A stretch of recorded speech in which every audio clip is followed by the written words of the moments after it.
എന്നൊരു ലക്ഷ്യമുണ്ടേ അടിയങ്ങൾക്ക്. വെറുമൊരു കഥയില്ല കൂട്ടരെ.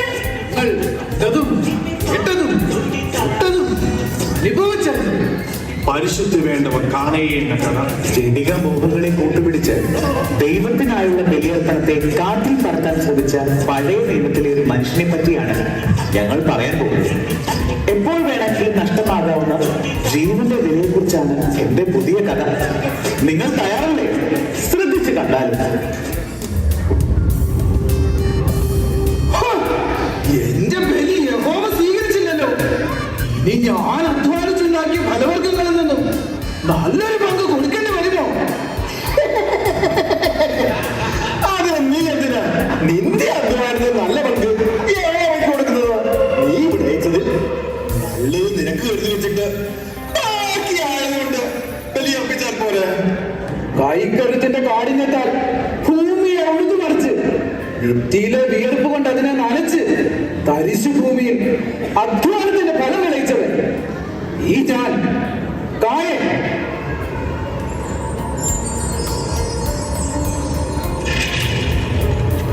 നോക്ക് നോക്ക്, ആബേലിന്റെ ബലി യഹോവ സ്വീകരിച്ചത് കണ്ടോ? ആബേൽ യഹോവയുടെ പ്രിയപ്പെട്ടവനായതുകൊണ്ടല്ലേ അവന്റെ ബലി സ്വീകരിച്ചത്. നീയോ ആർക്കും വേണ്ടാത്തവൻ. ആബേൽ എല്ലാവർക്കും പ്രിയപ്പെട്ടവൻ, ഞാനോ എല്ലാവരും വെറുക്കപ്പെട്ടവൻ. സോദര, എന്റെ ബലി ദൈവം സ്വീകരിച്ചു. യഹോവ സംപ്രീതനായി. അങ്ങയുടെ ബലി യഹോവ സ്വീകരിച്ചോ? മോശം വിളവ് യഹോവയ്ക്ക് ബലിയർപ്പിച്ച അനീതിയായിപ്പോയി. നീ നിന്റെ കാര്യം നോക്കിയാൽ മതി. എന്നെ ഉപദേശിക്കാൻ മാത്രം നീ വളർന്നിട്ടില്ല. ഇവനാണ് ഇതിന് ശത്രു.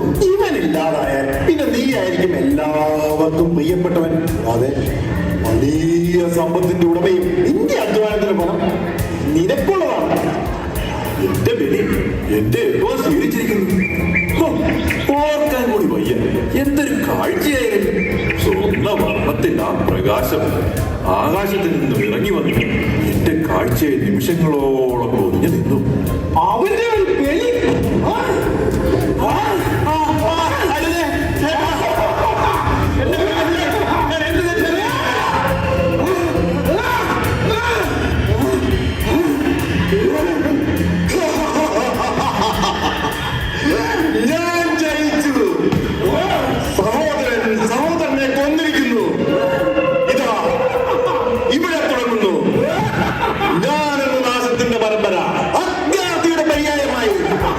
മനുഷ്യന്മാരുടെ സഹോദരൻ സഹോദരനെതിരെ തിരിയട്ടെ.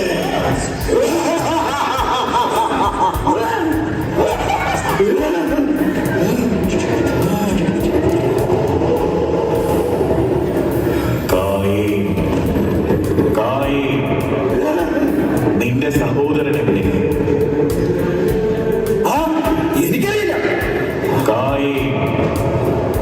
നിന്റെ സഹോദരൻ എവിടെ? എന്ത്? ഞാനാണോ അവന്റെ കാവൽക്കാരൻ? നീ ഭൂമിയിൽ ശപിക്കപ്പെട്ടവനായിരിക്കുന്നു. സഹോദരനെ കൊന്ന് നീ അലഞ്ഞുതിരിഞ്ഞ് നടക്കും. നിന്റെ വരും തലമുറ ഈ രക്തക്കറ കയ്യിലെത്തും.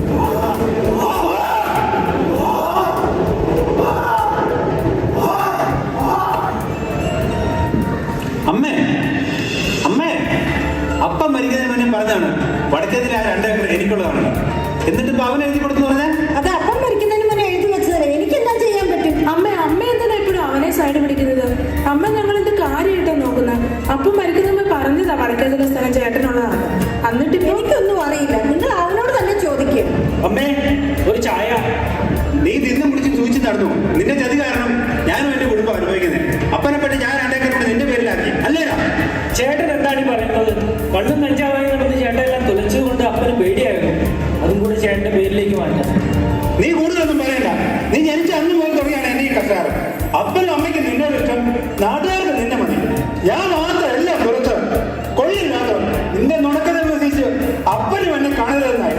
എന്നാൽ ഇതായിരുന്നു നിന്റെ ഉദ്ദേശം അല്ലേടാ? ചേട്ടൻ ഒന്ന് പോയേ. ചേട്ടൻ പറയുന്ന ഒറ്റ ഒരു സമയം കളയാൻ എനിക്ക് വയ്യ. അതിനും ചേരുന്ന ഒരു ചേച്ചിയും. അതേടാ, കെട്ടിക്കയറി വന്ന അന്ന് മുതൽ നിന്നെയൊക്കെ നോക്കി ഓരോന്ന് ചെയ്തു തന്നാൽ എനിക്ക് ഇത് തന്നെ കിട്ടണം. നിന്റെയൊക്കെ കുടുംബത്തിന് വേണ്ടി എന്റെ ജീവിതം തുറച്ചു. എനിക്ക് ഇത് തന്നെ കിട്ടണം. ചേച്ചി എന്ത് ചെയ്യണം? ചേച്ചി കെട്ടിക്കയറി വന്നത് മുതൽ എന്റെ അമ്മയ്ക്ക് സമാധാനമില്ലാതെ അപ്പനും ഒരുപാട് സങ്കടപ്പെട്ടിട്ടുണ്ട്. എന്നെ കൊണ്ട് കൂടുതലൊന്നും പറയിപ്പിക്കണ്ട. നിങ്ങൾ നിർത്തുന്നുണ്ടോ? നിനക്ക് ചായ വേണോടാ? ഒന്ന് പോണോ അവിടെ? ആ ഇതല്ലേ കയ്യിൽ. നീ കൂടുതൽ പുണ്യം ആവണ്ട. അപ്പനെ പഠിച്ച് എല്ലാം ഒറ്റയ്ക്ക് തിന്നാമെന്ന് നീ കരുതിയോ? ഒറ്റയ്ക്കാണ് നിന്നെ. നിങ്ങൾ എന്താ ഈ ചെയ്തേ? എടി നീ ഒന്ന് വേഗം ചെയ്യും.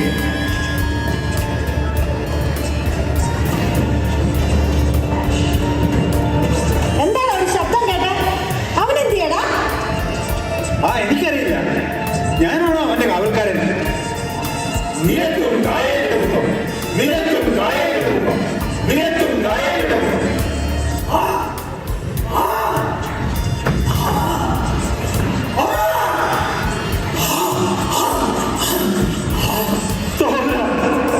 എന്തിനെന്നെ കൊണ്ടു? എന്ത് തെറ്റാണ് ഞാൻ ചെയ്തത്? കായ്, എന്റെ മകൻ എവിടെ? കായ്, ആവേലിയുടെ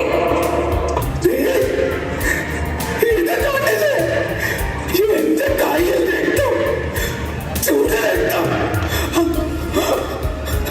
കഴുകിയിട്ട് പോകുന്നില്ലല്ലോ.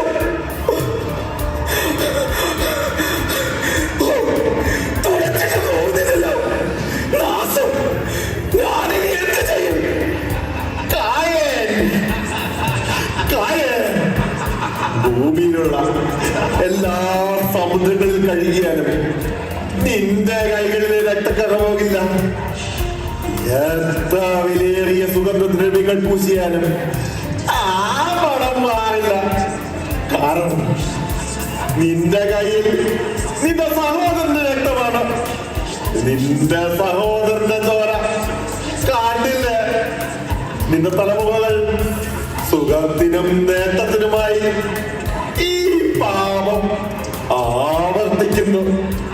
ഈ രക്തക്കഥയും അതിന്റെ ഗന്ധവും അത് നിന്നെ വേട്ടയാടിക്കൊണ്ടേയിരിക്കും. എന്തിനെന്തെങ്കിലും കായ്, നിന്റെ സഹോദരൻ എവിടെ? മകനെ, നീ എന്തിനവനെ കൊന്നു? എന്റെ കാതുകൾ പൊട്ടുന്നു. എനിക്ക് ശബ്ദം കേൾക്കാൻ വയ്യ. എന്നെ എവിടേക്കെങ്കിലും ഒളിപ്പിക്കൂ. എവിടേക്കെങ്കിലും കൊണ്ടുപോകൂ. അനുജ, മാപ്പ്.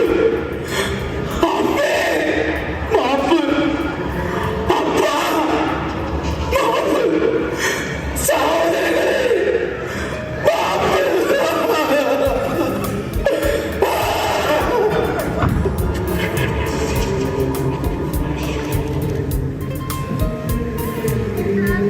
കൂട്ടരെ, നിങ്ങൾ കണ്ടില്ലേ അവന്റെ അവസ്ഥ?